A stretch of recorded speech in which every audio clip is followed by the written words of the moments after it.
ಮಧುಗಿರಿ ವಾಲ್ಮೀಕಿ ಅಭಿವೃದ್ಧಿ ನಿಗಮದ ಬಹುಕೋಟಿ ಹಗರಣಕ್ಕೆ ಸಂಬಂಧಿಸಿದ ಪ್ರಕರಣದಲ್ಲಿ ಆರೋಪ ಎದುರಿಸುತ್ತಿರುವ ಬಿ ನಾಗೇಂದ್ರರವರನ್ನು ಸಚಿವ ಸಂಪುಟದಿಂದ ತಕ್ಷಣ ಕೈಬಿಡಬೇಕೆಂದು ಆಗ್ರಹಿಸಿ ಮಧುಗಿರಿ ಜಿಲ್ಲಾ ಬಿಜೆಪಿ ಪದಾಧಿಕಾರಿಗಳು ಉಪವಿಭಾಗಾಧಿಕಾರಿ ಕಚೇರಿ ಮುಂಭಾಗ ಮಂಗಳವಾರ ಧರಣಿ ನಡೆಸಿದರು.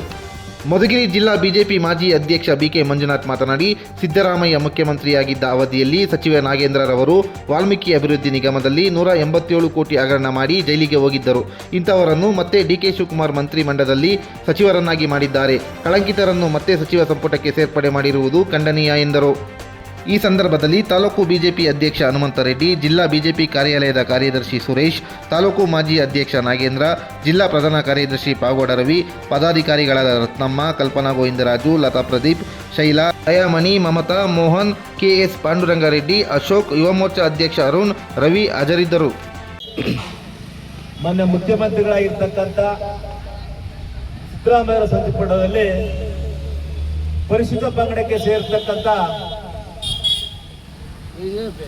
ಮಂತ್ರಿ ಆಗಿರ್ತಕ್ಕಂಥ ನಾಗೇಂದ್ರ ಅವರು ಸಚಿವ ಸಂಪುಟದಲ್ಲಿ ಮಂತ್ರಿ ಆಗಿತ್ತು. ಅವರೇ ಖಾತೆ ಆಗಿರ್ತಕ್ಕಂಥ ವಾಲ್ಮೀಕಿ ಒಂದು ನಿಗಮದಲ್ಲಿ ಸುಮಾರು 187 ಕೋಟಿ ರೂಪಾಯಿ ಹಗರಣ ಆಗಿದೆ ಅಂತ ಹೇಳಿ ಇಡೀ ತನಿಖೆಯಿಂದ ನಮಗೆ ಹೊರ ಬಂತು.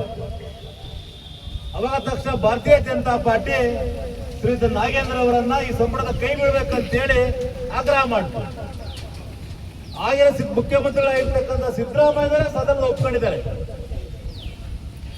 ಏನಂತ ಒಪ್ಕೊಂಡಿದ್ದಾರೆ ಅಂತಂದ್ರೆ, ನಾಗೇಂದ್ರ ಅವರು ಸಚಿವರಾಗಿರ್ತಕ್ಕಂಥ ಅವರ ಇಲಾಖೆಯಲ್ಲಿ ವಾಲ್ಮೀಕಿ ನಿಗಮದಲ್ಲಿ ಸುಮಾರು 80 ಕೋಟಿ ರೂಪಾಯಿ ಹಗರಣ ಆಗಿದೆ ಅಂತೇಳಿ ಸಿದ್ದರಾಮಯ್ಯ ಒಪ್ಕೊಂಡಿದ್ದಾರೆ.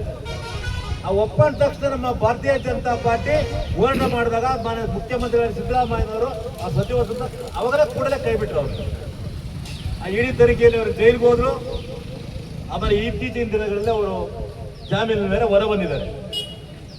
ಇದೇ ಹಗರಣ ತನಿಖೆ ಇದ್ದಾಗಲೇ ಈಗಿನ ಮುಖ್ಯಮಂತ್ರಿ ಆಗಿರ್ತಕ್ಕಂಥ ಸನ್ಮಾನ್ಯ ಶ್ರೀ ಡಿ ಕೆ ಶಿವಕುಮಾರ್ ಸಾಹೇಬರವರು ನಾಗೇಂದ್ರ ಅವರನ್ನ ಪುನಃ ಸಂಪುಟಕ್ಕೆ ಸೇರಿಸ್ಕೊಂಡಿದ್ದಾರೆ. ಯಾಕೆ ಅವ್ರಿಗೋಸ್ಕರ ಸಂಪುಟದಲ್ಲಿ ಸೇರಿಸ್ಕೊಂಡಿದ್ದೀರಾ? ಒಂದು ಹಗರಣ ತನಿಖೆಯಲ್ಲಿ ಹಂತದಲ್ಲಿ ಇರಬೇಕಾದ್ರೆ ಪುನಃ ತಮ್ಮ ಸಂಪುಟದಲ್ಲಿ ನಿಮ್ಮ ಸರ್ಕಾರದಲ್ಲಿ ಮಂತ್ರಿಯನ್ನು ಮುಂದುವರಿಸೋದು ಯಾವ ನ್ಯಾಯ ಇದು?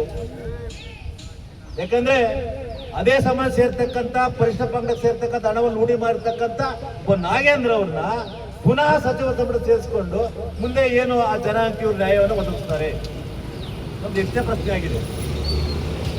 ಯಾಕಂದ್ರೆ ಅವರೇ ಸರ್ಕಾರದಲ್ಲಿ ಮುಖ್ಯಮಂತ್ರಿ ಸಿದ್ದರಾಮಯ್ಯನವರು ವಜಾ ಮಾಡಿ ಪುನಃ ಸೇರಿಸ್ಕೊಂತ ಹೇಳ್ತಾರೆ. ಇದು ಯಾರು ಒತ್ತಡ? ಇದು ನನಗನ್ಸುತ್ತೆ ಇದು ಅವ್ರಿಗೆ ಒಂದು ಭಯವನ್ನು ಹುಟ್ಟಿರ್ತಕ್ಕಂಥವ್ರು ಯಾರು? ನಾಗೇಂದ್ರ ಭಯ ಹುಟ್ಟಿಸಿದ್ದಾರೆ ಅವರು ಡಿ ಕೆ ಶಿವಕುಮಾರ್ ಅವರಿಗೆ. ಯಾಕಂದ್ರೆ ನಾನು ಹಿಂದೆ ನಡೆತಕ್ಕಂಥ ತೆಲಂಗಾಣ ಚುನಾವಣೆಯಲ್ಲಿ ಹಣವನ್ನ ನಾನು ಈ ಹಣದಲ್ಲಿ ಮಾಡಿ ಅವರ ಹಣ ಚುನಾವಣೆ ಖರ್ಚಿಗೆ ಕೊಟ್ಟಿದ್ದೆ. ನಿಮ್ಗೆಲ್ಲರೂ ಗೊತ್ತಿದೆ. ನೀವೇನಾದ್ರೂ ಸಚಿವ ಸಂಪುಟ ಸೇರಿಸಲ್ಲ ಅಂದ್ರೆ ನಿಮ್ಮನ್ನೆಲ್ಲ ಸೇರಿಸಿ ನಾನು ನಿಮ್ಮನ್ನ ಹಗರಣ ಮುಂದೆ ತರ್ತೀನಿ ಅಂತ ಹೇಳಿ ಬೆದರಿಕೆ ಕೊಟ್ಟಿದ್ದಾರೆ. ಆ ಬೆದರಿಕೆ ಹೊಡಿದ ತಕ್ಷಣ ಇವರು ನಾಗೇಂದ್ರವನ್ನ ಸಚಿವಪಡಿಸ ಮಾಡಿದ್ದಾರೆ. ಇಂಥ ಒಬ್ಬ ಭ್ರಷ್ಟ ಮಂತ್ರಿಯನ್ನ ಈ ಕೂಡಲೇ ನಾನು ನಮ್ಮ ಭಾರತೀಯ ಜನತಾ ಪಾರ್ಟಿ ಮಧುಗಿರಿ ಜಿಲ್ಲಾ ಸಂಘಟನೆಯಲ್ಲಿ ಅವ್ರನ್ನ ನಾನು ಆಗ್ರಹ ಮಾಡ್ತಾ ಇದ್ದೀವಿ. ನಾಗೇಂದ್ರ ಅವರನ್ನ ಕೂಡಲೇ ಕೈ ಬಿಡಬೇಕು. ತನಿಖೆ ಹಂತದಲ್ಲಿ ಇರಬೇಕಾದ್ರೆ ಸೇರಿಸ್ಕೊಂಬೋದು ಅಪರಾಧ. ಇನ್ನು ಭ್ರಷ್ಟಾಚಾರಕ್ಕೆ ಇನ್ನು ದಾರಿ ಮಾಡ್ಕೊಡಕ್ಕಾಗುತ್ತೆ ಶಿವಕುಮಾರ ಸ್ವಾಮಿಗಳೇ. ಅದಕ್ಕೆ ದಯವಿಟ್ಟು ನಾಗೇಂದ್ರವನ್ನ ಕೈ ಬಿಡಬೇಕು ಅಂತೇಳಿ ಈ ಪ್ರತಿಭಟನೆ ಆಗ್ರಹ ಮಾಡ್ತಾರೆ.